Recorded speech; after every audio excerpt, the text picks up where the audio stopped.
Selamat datang di Sharia Talk, podcast keluarga muslim untuk berbagi inspirasi. Karena perbincangan membuka pemahaman. Podcast ini dipersembahkan Sharia Greenland. Assalamualaikum warahmatullahi wabarakatuh. Kembali lagi di channel Sharia Islam Soreang. Alhamdulillah sahabat SIS. Hari ini saya ada seseorang yang masya Allah luar biasa gitu ya. Di sebelumnya beliau lebih lama ya banyak berkecimpung di dunia properti ya. Properti ya di luar Bandung di Jabodetabek ya. Nah, beliau Pak Wiwi Rifani ya. Assalamualaikum, Pak. Waalaikumsalam warahmatullahi wabarakatuh. Nih, Pak Wiwi, boleh tahu Pak Wiwi di sebelumnya kan sebelum bergabung ke Sharia Islam Soreang, Pak Wiwi itu di sempat properti juga kan? Cuman di properti di mana Pak Wiwi? Oke. Awalnya saya kenal properti itu di konvensional ya, karena pada waktu itu belum tren itu, yang properti syariah belum muncul gitu. Belum muncul gitu. Yang ada itu kita konvensional, kerjasamanya dengan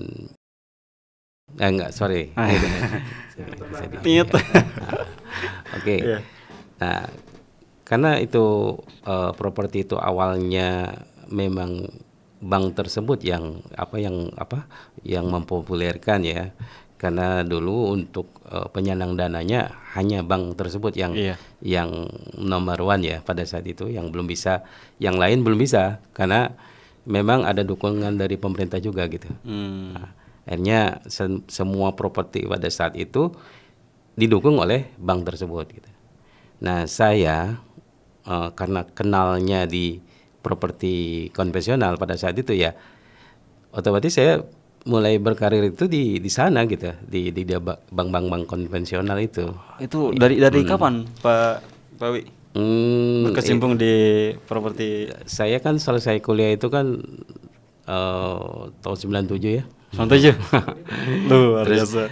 Saya alumni salah satu universitas swasta yang ada di Jawa Timur gitu. Di Jawa Timur, di Kota Malang lah. Jadi sempat dulu saya pertama kerja itu di salah satu perusahaan swasta gitu, tapi di dunia marketing juga. Itu pas lagi gencar-gencarnya pada saat itu kan ekonomi kita lagi mulai 98. 98 itu ya. Ekonomi kita udah mulai mau gonjang-ganjing ya. Nah, sempatlah saya kerja di bagian marketing itu sekitar hampir 2 tahun gitu. Marketing apa, Pak? Properti udah langsung? Bukan. Jadi ada marketing lain di luar properti gitu. Nah, setelah itu kan krisis moneter, terus saya sempat pulang dulu ke daerah asal saya. Nah, kemudian saya balik lagi ke awalnya Purwakarta ya, Jawa Barat ya. Purwakarta. Iya, saya kenal itu. Nah, alhamdulillah semenjak saya di dunia properti itu ya, saya sempat istilahnya perekonomian saya berubah drastis pada saat itu, sehingga saya dapat memenuhi semua kebutuhan saya gitu, keluarga, dan saya bisa menikah dengan biaya sendiri gitu ya. Dan anak-anak juga menikmati apa yang ya, tapi dulu belum kepikiran kalau misalkan apakah pekerjaan saya ini di mata di mata keluarga atau di mata agama itu kurang baik ya, saya belum tahu pada saat itu. Yang pasti saya bekerja dengan enjoy lah pada saat itu ya, gampang untuk bergerak ke sana kemarinya. Nah, oke, kita langsung aja ke properti konvensional ya. Properti konvensional dari tahun berapa Pak mulai masuk ini? Itu tahun 2000. 2000. Ya, tahun 2000. Nah, karena tahun 2000 itu pada saat itu properti konvensional itu lagi gencar-gencarnya ya. Karena pada saat itu mungkin pemerintah lagi mendukung dari perumahan rakyat gitu, untuk membantu masyarakat kita yang membutuhkan rumah. Iya, Alhamdulillah ada subsidi ya, zaman pada saat itu ya. Insya Allah saya bergerak di bidang itu sampai saya itu pindah-pindah Pak. Pindah-pindah apa? Maksudnya pindah-pindah ke properti yang lain, mencari ini habis saya pindah ke tempat lain. Akhirnya saya pindah ke daerah Cikarang gitu ya Pak. Ya alhamdulillah waktu itu penjualan kita seperti kacang goreng gitu, gampang ya pada saat goreng ya. Padahal jualan rumah Pak. Pada rumah gitu. Ya karena di bank itu kan fasilitasnya mempermudah ya. Jadi misalkan yang tadinya nggak kebayang bakal bisa beli rumah tapi bisa karena DP kan bisa diatur gitu ya, sedemikian rupa sehingga saya tertarik gitu. Oh saya bisa bantu orang nih pada saat itu yang ada di pikiran saya gitu. Terlepas dari dari sudut pandang agama apapun ya saya nggak tahu, yang tahu saya bantu orang gitu aja. Alhamdulillahnya seiring waktu saya mulai ada masukan-masukan positif ya dari lingkungan, dari saudara, terutama dari istri saya juga gitu, yang ikut kajian-kajian yang dianggapnya oh ternyata hubungan bank itu ya ada keterkaitan dengan kalau dalam kacamata Islam ya ada keterkaitan dengan riba gitu kan. Iya, hijrah Pak. Iya. Nah, setelah itu kan saya coba, oh iya kalau gitu saya harus coba adaptasi ya, gimana caranya saya ingin keluar dari ruang lingkup itu. Akhirnya saya memutuskan untuk usaha. Keluar berarti dari saya itu keluar. berapa lama Pak di dunia properti itu? 10 tahun lebih saya. Oh, 10 tahun. Karena saya merasa waktu itu kan sudah punya modal yang cukup besar ya. Kalau saya mau usaha, nggak perlu pinjam modal kemana-mana gitu. Iya, informasinya rumah sampai 2 Pak. 3 malah. 3 rumah. Akhirnya saya coba gitu dengan uang yang ada. Saya akan coba di luar gitu dengan kemampuan. Mungkin karena saya di bidang ekonomi dulu, saya mau usaha aja gitu ya Pak. Tapi selesai dari situ ternyata singkat cerita bukan pengembangan yang ada, memang pengembangan itu ada tapi tidak lama gitu, sebentar gitu Pak. Iya. Tapi kok setelah itu malah kok saya diberi cobaan yang luar biasa gitu, sehingga usaha saya sempat mandek, terus saya sempat berhutang gitu ya, malah ada lagi hutang di finance gitu. Akhirnya saya memutuskan, wah sepertinya ada yang belum clear ini dengan diri saya gitu kan. Akhirnya saya coba ikut kajian-kajian gitu kan. Oh ternyata mungkin sisa riba itu masih ada.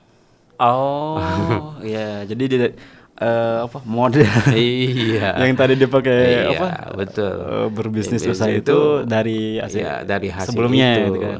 Sehingga dulu kan saya tidak percaya, saya kira itu mitos ya, kalau yang seperti itu akan dicuci terus satu persatu akan diambil ya, saya nggak percaya itu. Tapi Pak Wi cari gitu atau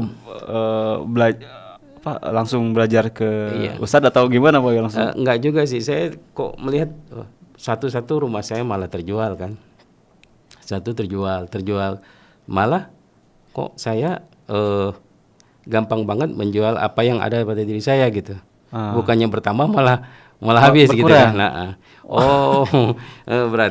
Berarti betul ini kita lagi dicuci ya, sama Allah tuh diberikan supaya kita sadar gitu dengan apa yang kita lakukan bahwa hasilnya itu pun tidak baik gitu untuk kita gitu.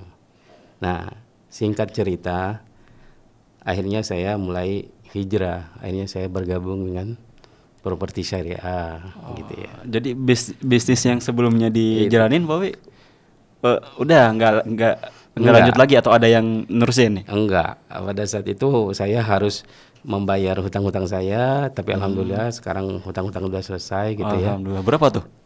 Waduh, pada saat itu bagi saya itu besar ya, mungkin ya sekitar 200 juta. Wow. Itu yang harus saya bayar.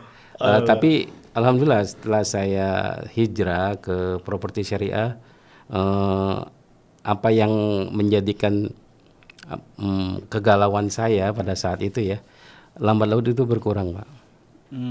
Jadi hutang tadi yang 200 itu beres, sudah beres. Lunas. Lunas.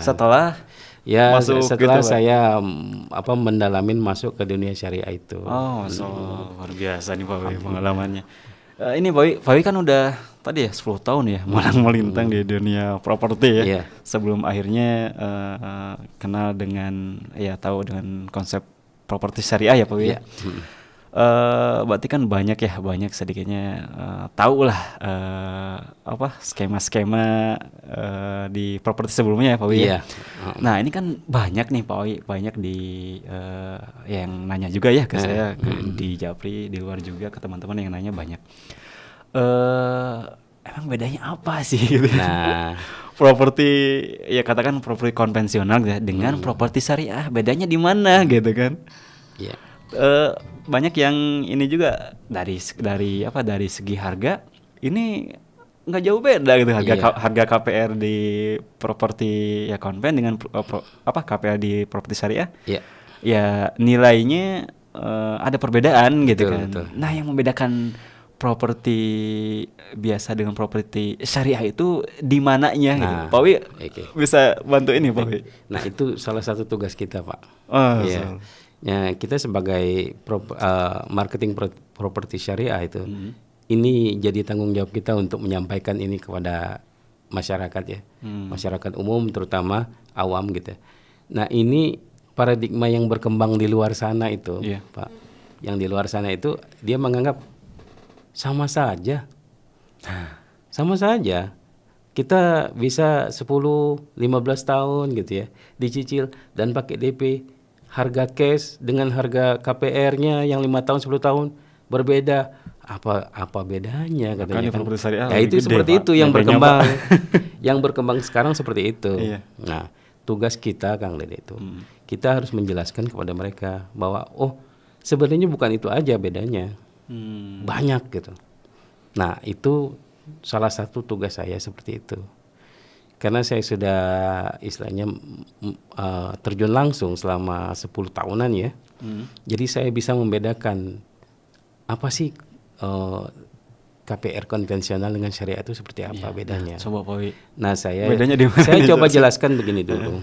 Awalnya katakanlah harga pokok sekian ratus juta ya. Katakan 300 juta. 300 juta. Rumah tipe 36. Kemudian nanti untuk yang 5 tahun harganya bukan 300 juta lagi. Katakanlah ya sekian ratus di atas 300 juta ya. Nah, hitungannya seperti apa? Kalau kita lihat dari konvensional, Pak, yang diakadkan awal itu apa? Itu harga pokoknya. Misalkan 300 juta, ya itu yang diakadkan. Ya misalkan saya ngambil tenor paling lama lah 20 tahun misalkan. Nah kalau di konvensional di properti syariah kan ya harganya yang 20 tahun kan? Iya. Nah kalau itu bedanya. Kalau di konvensional yang diakankan tetap harga yang pokoknya harga itu yang awal, bukan harga yang tapi di luar itu ada akad-akad yang lain yang kita harus setujui, yang kita tanda tangani. Apa tah? Yaitu bunga. Nah itu kan ada bunga tetap, bunga berjalan. Terus ada denda tetap, denda berjalan. Nah itu yang kita tanda tangani sebenarnya selama ini. Yang kita nggak sadar ya. Iya. Berarti kan dari akadnya udah ini ya Pak Wi ya. Karena kita kan misalkan akad 20 tahun nih. Tapi yang diakadkannya harga pokok. Harga pokok dengan dendanya itu, dengan bunga. Itu yang harus kita sepakati dulu.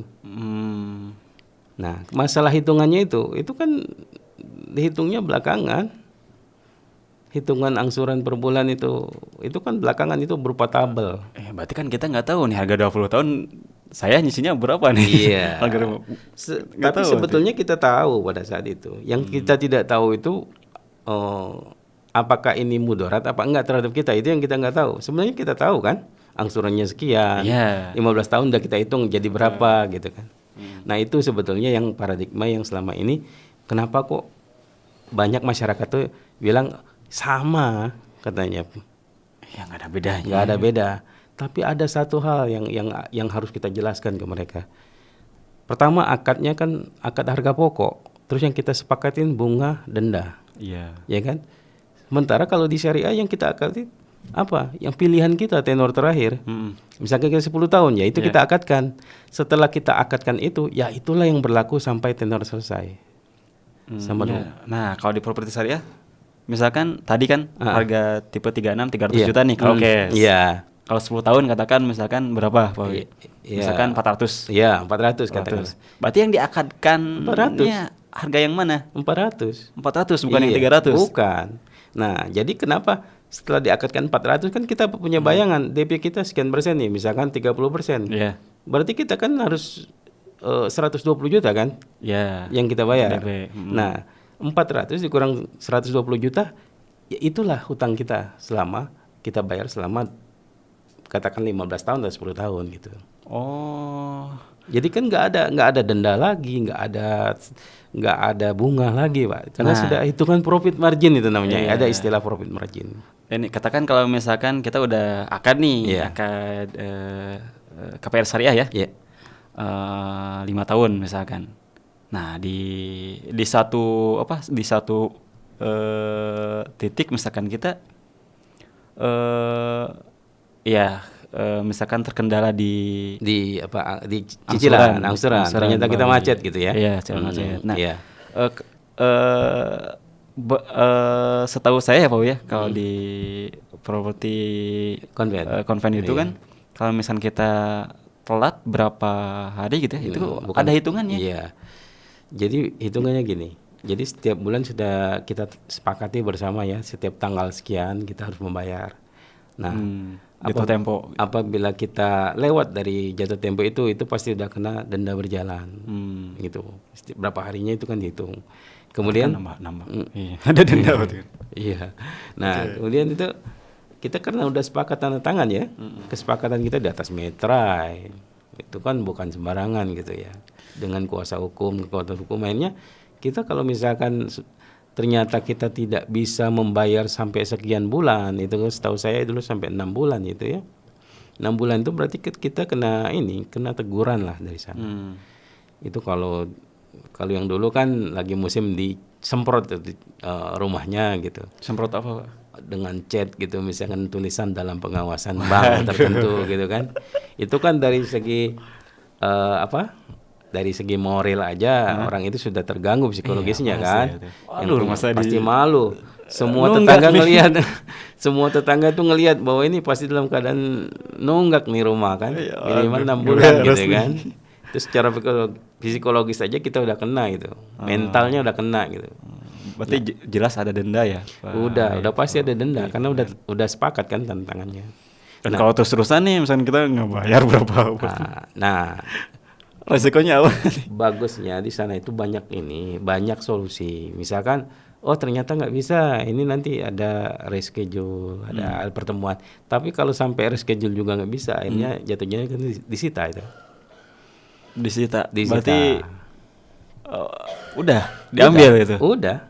Kalau disita itu kita masuknya KP2NL ya, namanya itu apa ya? Kalau singkatnya, pokoknya pelelangan negara lah. Jadi kalau misalkan kita sampai nggak bisa pembayaran itu, kita rela kalau rumah itu akan dilelang. Iya, tapi kan kita udah masuk berapa? Misalkan Pak, udah masuk berapa ratus juta misalkan? Hilang, karena kita dianggap nggak ada yang di refund berapa persen gitu? Nggak ada satupun. Kan kita dianggap ini sewa beli gitu kan. Nah. Jadi karena kita tuh kalau belum lunas itu namanya nyewa kita. Kecuali kalau kita udah lunas semuanya itu beli. Jadi makanya kita dianggap sewa beli. Jadi itu tidak ada spesial pun uang kita. Dan di lelang itu semau mereka, yang penting hutang kita lunas gitu. Oh, kalau sewa beli berarti secara kepemilikannya tuh. Betul. Berarti kita nyewa, bukan beli. Dianggap nyewa kalau belum lunas gitu. Oh, gitu ya. Makanya Pak, kita itu sekarang kenapa properti syariah itu lebih kita gencarkan sesama muslim tuh ya, kita harus berdakwah gitu ya. Karena itu salah satu cara untuk kita menyelamatkan aset seorang muslim. Dengan cara apa? Dengan cara akad syariah. Jadi pembelian kita itu yang kita akadkan sesuai dengan tenor yang dia pilih. Kalaupun ada terjadi one prestasi, terlambat nyicil sampai dia tidak sanggup untuk meneruskan cicilan, itu ada treatment dari kita sebetulnya. Kita kan coba komunikasi dengan mereka kan gitu, penyebabnya apa, terus solusinya mau gimana gitu kan, biasanya kita balikin. Berarti dicari akar permasalahannya di mana, telat gitu kan, dan apakah dia harus meneruskan atau ini harus kita jual bersama kan, itu kita tawarkan. Misalkan dia minta, saya dijual bersama aja Pak, pokoknya harga sekian gitu. Terjadilah transaksi, kita jualkan, kita bantu ya. Sisa hutangnya di kita itu berapa? Nah itu yang hanya mereka bayar. Dia bayar cuma sisa hutangnya aja. Berarti kembali ke akad yang sudah disepakati di awal. Nah kalau sisa hutangnya sudah lunas, berarti kan sisanya untuk dia. Kemana? Untuk dia kan yang punya rumah. Karena di akad Islam syariah itu, di akad syariah itu pembelian itu sudah berlangsung Pak. Jadi akad kita tuh akad jual beli. Kalaupun kita ini Pak nyicil tadi kan misalnya 5 tahun nih. Itu akad jual beli tapi kita punya hutang. Beda dengan konvensional. Kalau konvensional itu bukan jual beli kalau belum lunas gitu. Sewa tadi. Sewa dianggapnya sewa beli gitu. Berarti ya dalam kalau ini akad-akad syariah berarti patokannya akad dia. Akad. Nah, jadi kenapa di syariah itu kalau jual beli ya jual beli. Kalau hutang ya hutang. Bapak membeli rumah dengan saya, tapi dengan nyicil. Berarti Bapak itu beli rumah, udah kepemilikan atas nama Bapak, tapi nyicilnya itu dianggap hutang.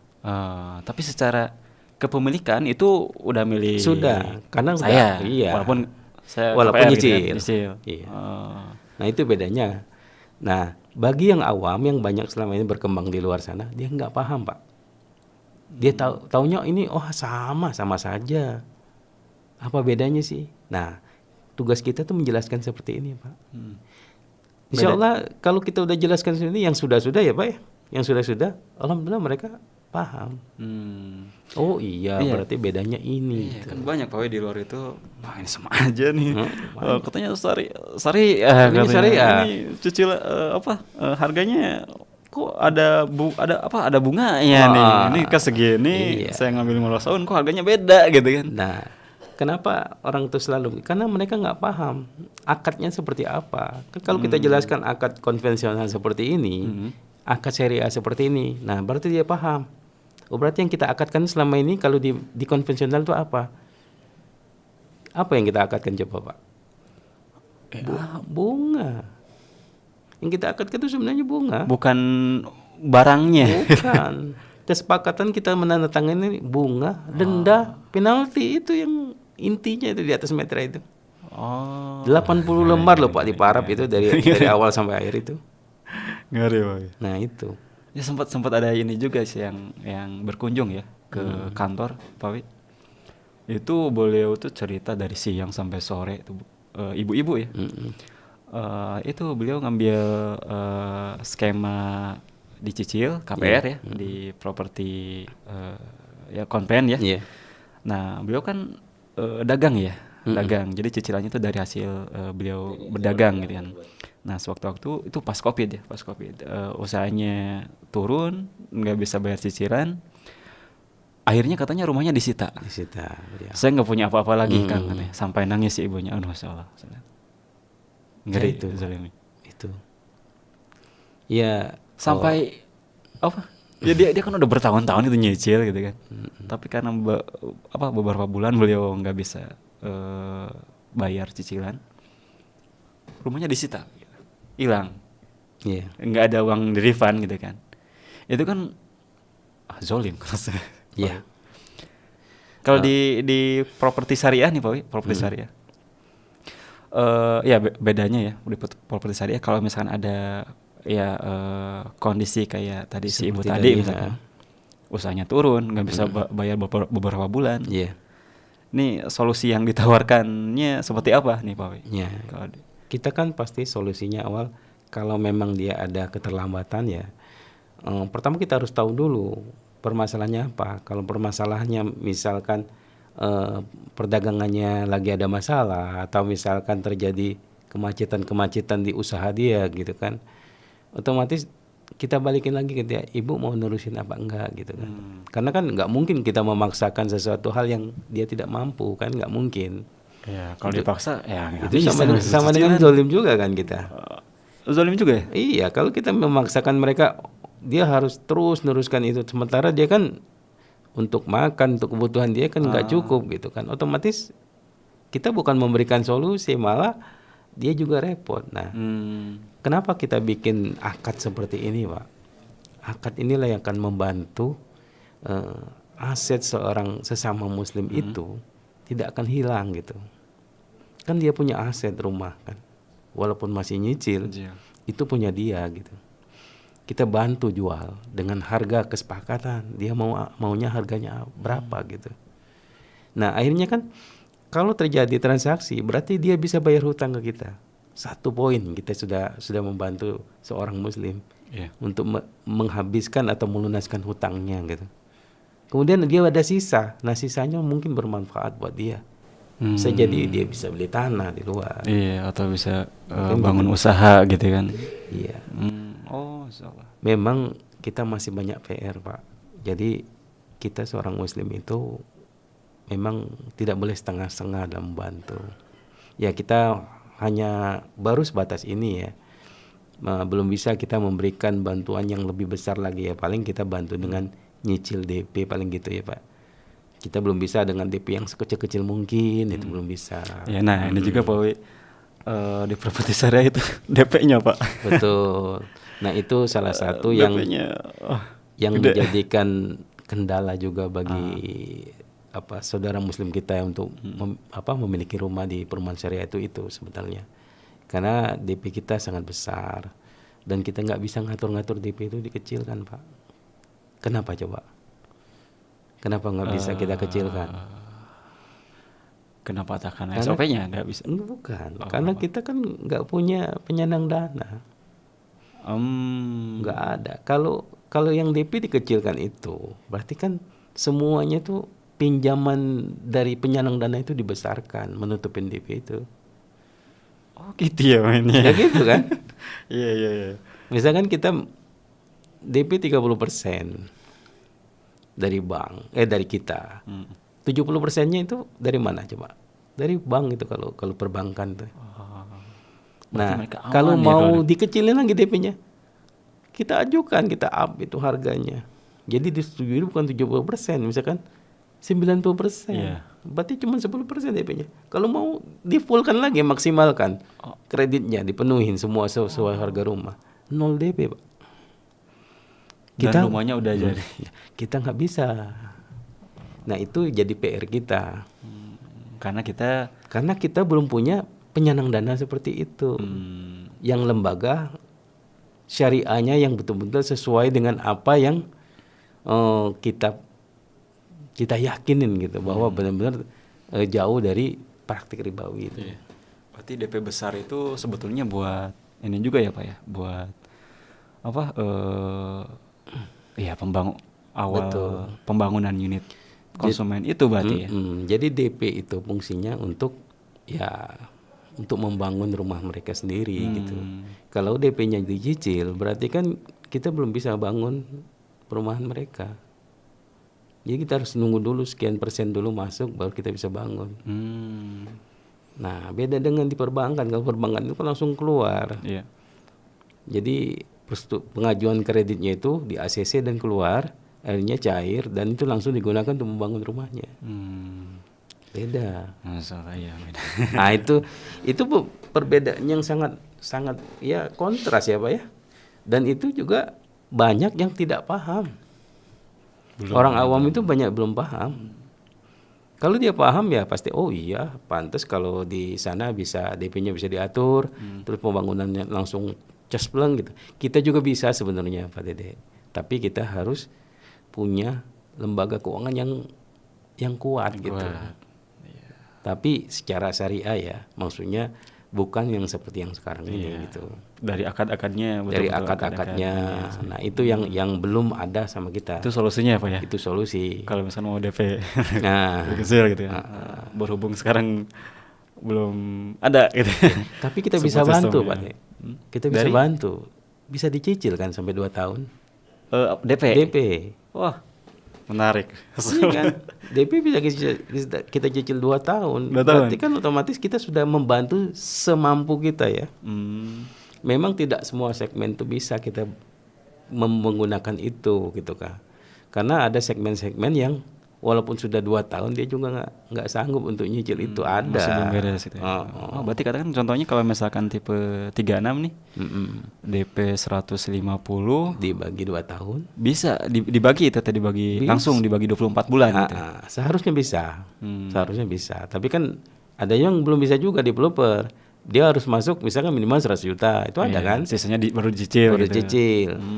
Tapi memang idealnya itu harus bagi 2 tahun ya dibagi benar 2 tahun gitu. Bagi flat 24 bulan gitu kan. Tunggu 2 tahun baru kita bangun. Nah itu. Tapi Sementara itu solusinya Pak ya. sementara itu ya. Tapi semuanya itu bisa kita komunikasikan tuh, Pak De. Jadi kita bisa komunikasikan. Oh kalau misalkan solusinya seperti ini bisa nggak gitu. Makanya kita kan di bagian marketing itu kan selalu ada meeting gitu ya. Itu sebenarnya harus membicarakan yang masukan-masukan seperti itu. Oh misalnya bisa ACC boleh. Baru kalau misalkan belum bisa. Iya. Kan tergantung kebutuhan kita juga kan. Di properti syariah itu tidak ada penyandang dananya seperti di bank kan. Memang uang itu sirkulasi dari hasil penjualan cash keras, cash bertahap, KPRS tanpa bank gitu kan. Iya, berarti walaupun DP-nya besar Pak Wi, tapi masih bisa dibantu dengan Dicicil. Tadi dicicil. Iya. Berarti kan Kalau yang mau nyicil karena risikonya ada juga dong. Ya, tapi wayahnya kan rumahnya dibangun setelah Iya, full kan. risikonya kalau 2 tahun ya 2 tahun yang 2 tahun akan mau datang dibangun baru gitu kan. dibangun. Nah kalau dia mau cepat ya cepatin selesaikan DP-nya. Nah iya, itu baru sebatas itu yang kita bisa bantu. Masalah menarik Pak Wi. Ini kalau di Syariah SM Soreang ini kan Pak Wi beliau kalau misalkan teman-teman atau sahabat SIS survei ke lokasi misalkan mau tanya-tanya terkait unit di SIS, insya Allah nanti ini nih beliau ada di standby di lokasi. Nah yang sudah Pak Wi banyak Pak yang tadi jadi dari mulai skema pembayarannya dari DP-nya banyak Pak Wi yang tadi minta keringanan gitu kan kita kan ada ini ya ada istilah ada skema press list yang sudah ditetapkan developer ya betul. Banyak ya yang misalkan konsumen itu kan misalkan di luar press list nih gitu kan banyak dan ya itu gimana Pak? Hampir semua konsumen itu minta keringanan sebetulnya tapi kan tergantung dari kemampuan budget si calon buyer itu.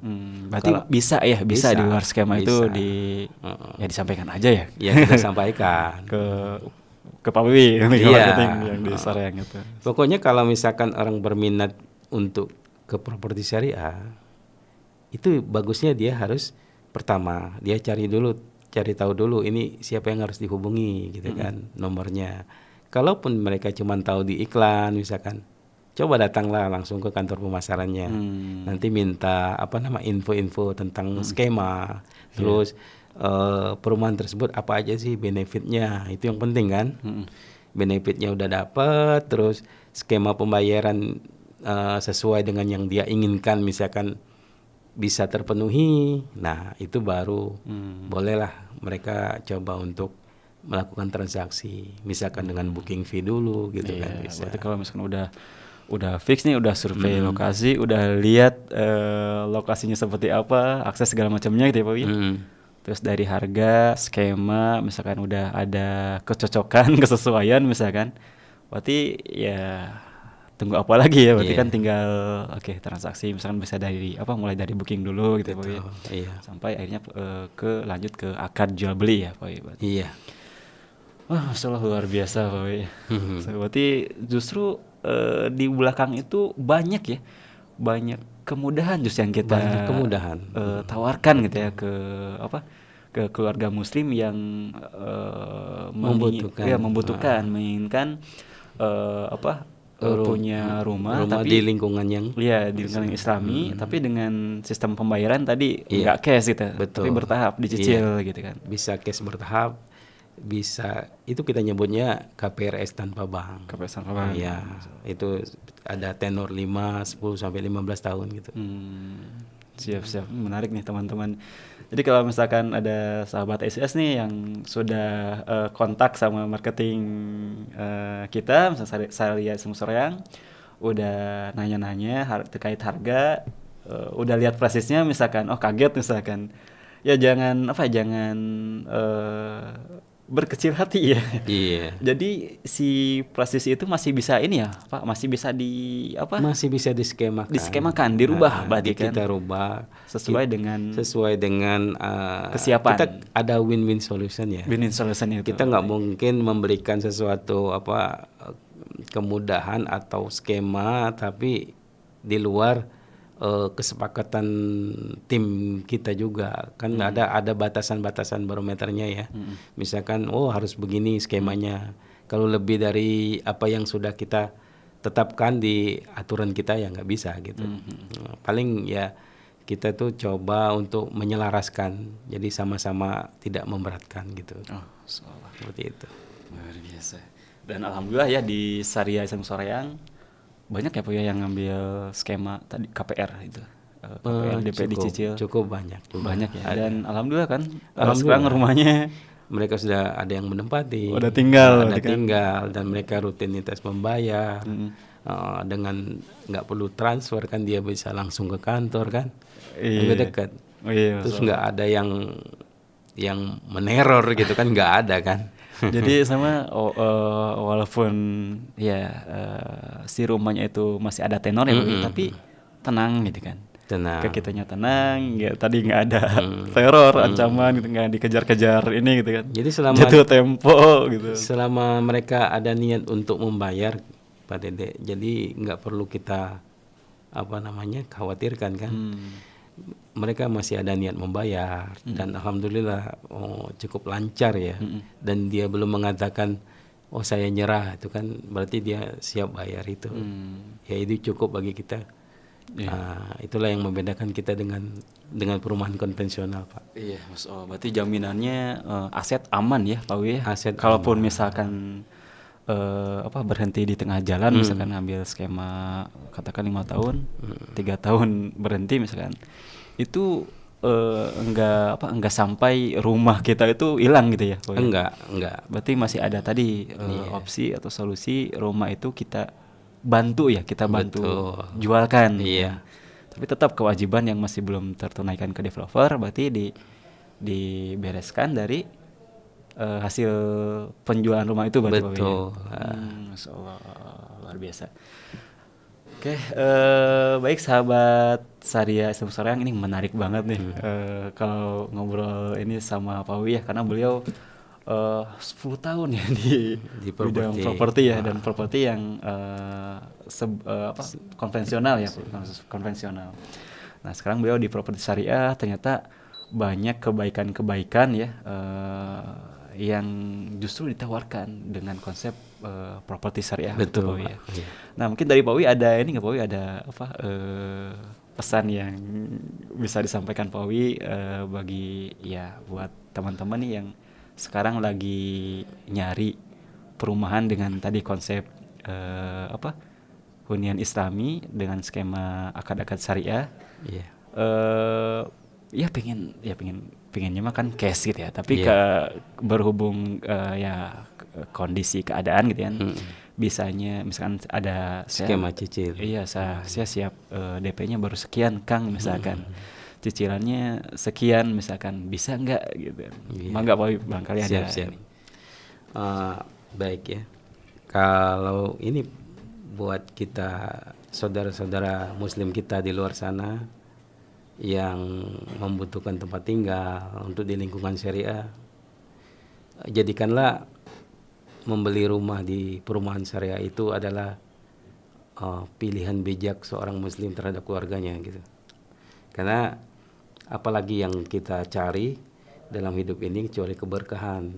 Nah, keberkahan itu adalah dari lingkungan kita. Nah, untuk mencari keberkahan itu kita harus mencari tempat tinggal yang mendukung tumbuh kembangnya anak cucu kita nanti. Itu dari mana? Dari lingkungan yang betul-betul Islami. Maksudnya tidak ada jadi dia harus lingkungan yang mendukung, Pak. Misalkan dari segi bertetangga dengan orang-orang yang soleh gitu kan. Semua tetangganya soleh-soleh, Pak. Masya Allah. Karena memang lingkungan muslim. Kalau lingkungan muslim itu berarti nggak ada non muslimnya kan? Nah itu kan. Nah kedua, kalau perumahan Islam itu pasti ditunjang dengan fasilitas yang lengkap. Misalkan masjid yang besar, terus sarana olahraga itu baik yang umum maupun olahraga sunnah gitu seperti memanah. Itu kan kita disiapkan. Kemudian kita juga ada area komersil, Pak. Terus ada kegiatan-kegiatan yang bersifat rutinitas, misalkan kajian-kajian. Nah itu harus didukung, Pak. Didukung dari segi apa? Dari segi tempat, masjid. Kita mau ngundang ustadz-ustadz yang terkenal itu, kalau misalkan masjid kita kecil, Pak, nggak bisa. Karena nanti yang datang jamaah itu bukan cuma dari perumahan, dari luar juga. Dari luar. Kalau misalkan kita sempit, nggak bisa, Pak. Bukan diskriminasi, bukan, tapi memang syaratnya harus begitu tempat ibadah. Makanya kita memfasilitasi itu. Masya Allah. Udah tahu kan masjidnya? Yang seperti masjid yang ada di daerah Timur Tengah. Tidak terlihat kubahnya. Tapi luas sih. Keren banget itu ya. Luar biasa, itu lebih kurang 600 jamaah ya, lebih kurang itu. Mantap. Nah ini ini masjidnya. Berarti jangan takut dengan skema ini. Jangan takut, Pak Wi. Masih bisa di ini ya. Masih bisa dinego dan dibicarakan. Skema bisa kita atur lah. Selama masih ada niat yang kuat ya, Pak. Karena yang memilih di perumahan syariah Islamic Syariah yang khususnya itu adalah orang-orang terpilih. Karena tidak semua orang bisa tinggal di sana walaupun uangnya banyak. Karena ibadah itu seperti ibadah umroh ya. Umroh itu tidak semua orang kaya bisa, Pak. Kalau bukan ada panggilannya. Itu sama seperti orang beli di perumahan syariah. Walaupun uangnya bisa beli di daerah yang lain yang lebih bagus gitu. Tapi kalau nggak ada panggilan itu, panggilan jiwanya itu, dan bukan orang-orang terpilih, nggak bisa. Nggak bisa. Jadi jadilah orang yang terpilih. Oh, masalah. Luar biasa. Masalah jazakallah khair Pak Wi atas ininya sharingnya, masalah banyak nih, banyak ilmu ya dari Pak Wi terkait ya transaksi di kepropertian ya Pak Wi ya. Dan ini juga kan tadi sempat disinggung beberapa permasalahan yang banyak ditanyakan ya teman-teman di luar gitu. Terkait bedanya perumahan syariah dan properti syariah dan properti yang biasa gitu di luar. Dan ya ini sedikit ini ya dijawab nih sama Pak Wi. Apa bedanya di mana gitu? Ternyata yang membedakan paling ini tuh di akad ya, di akadnya itu jelas. Kalau akad syariah itu harga yang kita akadkan itu disepakati di awal. Dan di perjalanannya itu tidak keluar dari harga yang sudah diakadkan ya, disepakati gitu. Masya Allah, luar biasa. Nah, baik sahabat Syariah Islam Soreang, hari ini kita cukupkan dulu untuk sharing sesinya sama Pak Wi ya. Next di lain episode kita coba bedah ya. Pertanyaan-pertanyaan yang banyak nih dari teman-teman terkait perumahan konsep syariah Pak Wi ya. Mudah-mudahan dengan adanya ya diskusi ini bisa ya sedikit membantu lah menjadi pencerahan buat teman-teman yang ingin lebih mengenal terkait konsep perumahan atau properti syariah gitu ya. Baik, terima kasih teman-teman yang sudah menyaksikan dari awal sampai akhir ya. Semoga disehatkan ya, Allah mudahkan segala urusan dan dilancarkan setiap usaha yang sedang teman-teman ikhtiarkan. Ya, terima kasih. Assalamualaikum warahmatullahi wabarakatuh. Demikian perbincangan di Syariah Talk. Setiap kebaikan bermula dan akan bernilai dengan syariah. Podcast ini dipersembahkan Syariah Greenland.